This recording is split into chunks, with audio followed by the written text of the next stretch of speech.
copies of the statement to you. Thank you for coming.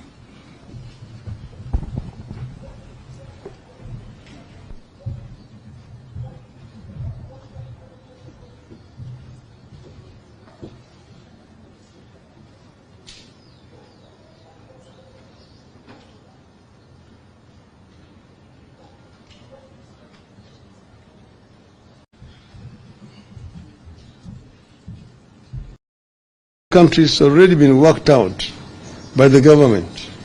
If you are taxing it, you are therefore subjecting these officers to suffering wherever they travel. 7. Taxing trade associations. After taxing traders, Kenya Kwanza want to follow them and tax their associations.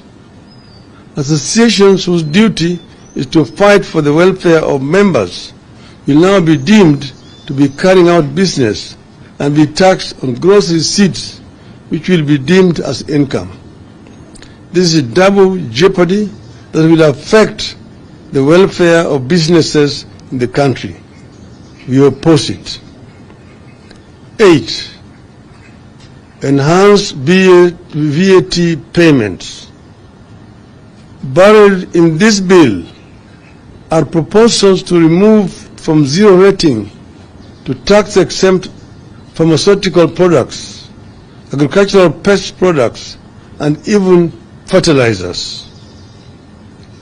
Maize flour, cassava flour, and a number of other types of flours are being moved from zero rating. Transportation of sugarcane to factories will now attract VAT. The VAT measures proposed by the bill effectively raise the cost of medicines, healthcare, and food, including that of locally produced sugar. It goes against Kenya Kwanza's often stated pledge to subsidize production. We object. 9. Enhance excise duty on imported cement. Kenya Kwanza wants to raise duty on imported cement. It will be a signal for local producers to raise their prices. This will impact the local construction industry, which is currently the main driver for job creation in Kenya. 10. Tax on beauty products. Kenya Kwanza wants to treat beauty as a luxury. Beauty products such as wigs, false beards, eyelashes, human hair, artificial nails, among others, will see their taxes rise from shillings 0.6 to shillings 25 per stamp. 2.5 per stamp. This is a 316% hike. Like digital economy, the beauty industry has become a major employer, particularly of our youth and women who have been unable to find work elsewhere. This is a home to hustlers. Now Kenya Kwanza is going after their earnings. We disagree. Ladies and gentlemen, Kenyans cannot be taxed to the bone just because of Kenya Kwanza's internal weaknesses. Rather than increase taxes, the regime must undertake the following. 1. An immediate stoppage of non-essential government expenditures, including the appointment of chief administrative officers. 2. Reduction in size of government, excess cabinet secretaries, principal secretaries, directorates, advisors, aides, departments, and casts are gobbling up finances for the no good value for money. 3.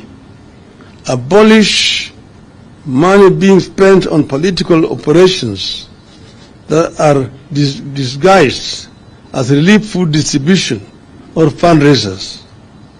It makes no sense at all for a Kenya Kwanza operative to spend 20 million shillings on a chopper to distribute 1 million worth of food.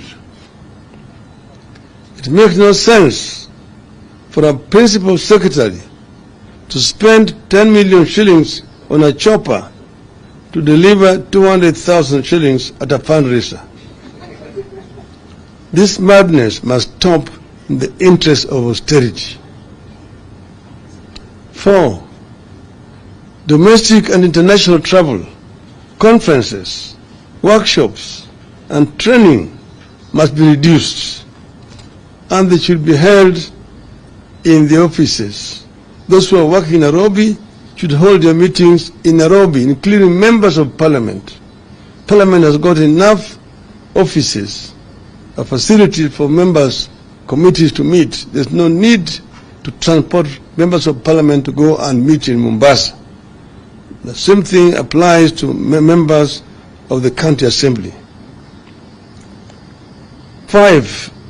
Freeze ministerial out-of-station allowances, ministerial house allowances, and domestic allowances for cabinet and principal secretaries. 6. End corruption and theft of public funds. Kenyans can't and won't tighten their belts any further. They have had enough. Their next available course of action is to force Kenya Kwanza to tighten its belt or force it out. End of the statement. Thank you.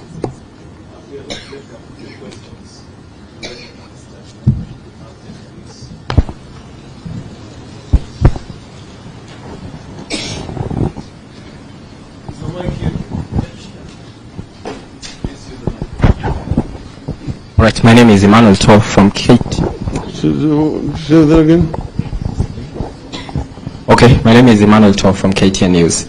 Number one, Kenya Kwanza commands a sizable majority in both houses. How are you going to oppose this bill when it comes to the House? Number two, you suspended demonstrations to give way for negotiations and talks, and also giving a chance for an honest discussion. Is this honest from Kenya Kwanza that they are increasing taxes, and are you reconsidering going back to the streets for this? One is, you're right, you said Kenya Kwanza has an artificial majority in parliament. Because as you know, when Kenyans voted, Azimio had a majority in both houses. However, Kenya Kwanza has proceeded to buy members of parliament without following the laid down procedures and the law to cross over to their side. The requirement is that if a member moves from the coalition or political party in which he was elected, that member is required to resign his position in parliament and seek a re-election through a by-election into the new outfit in which he has moved. This has not happened. And you've seen members of, for example, Jubilee, who are an Azimio coalition, go the other side. UDM was the first one to go. And now there's COOP, which is saying to have gone the other side.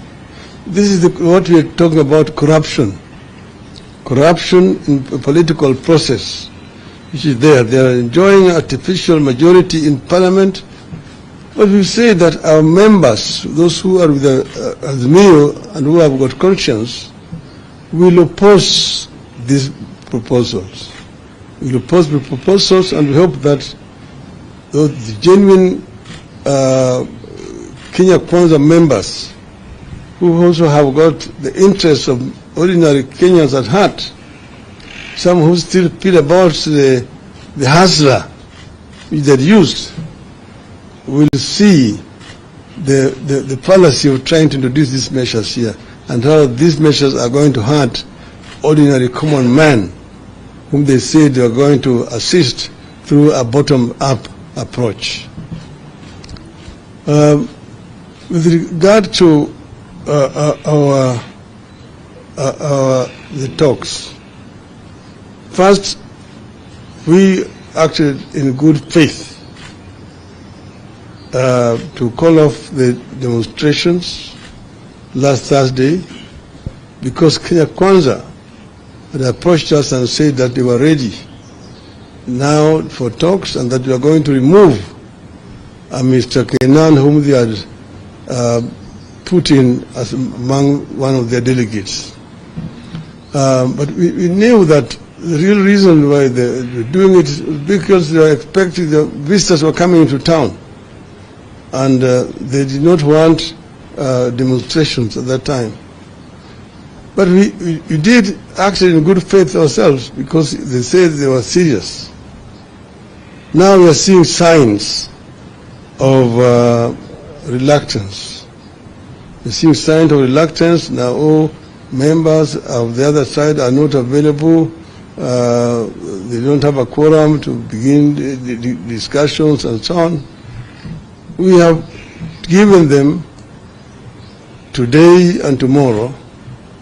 We have said that the talks must start in earnest on Wednesday. And if the delegation is not ready by Wednesday, we will treat that gentleman's agreement as cancelled. And we will then now explore other options available to us as Azimio. Do you have any question? My name is Joel Chacha from K24 TV, and the Kure Kimani-led Finance Committee has now invited the public for public participation and also submission of memorandum. That is the deadline is actually on 20th of May by 5 p.m. Are we likely to see also Azimio maybe submitting a memorandum on the same and as well urging its supporters to turn out and also participate in this particular process? This press statement is itself already a notice to our members that we as Azimio are opposed to these proposals. And we are therefore urging all our people, members of the public, to participate and express their views, their opposition to these measures. We are waiting because, there's a workers' organization in this country which will be leading in this process.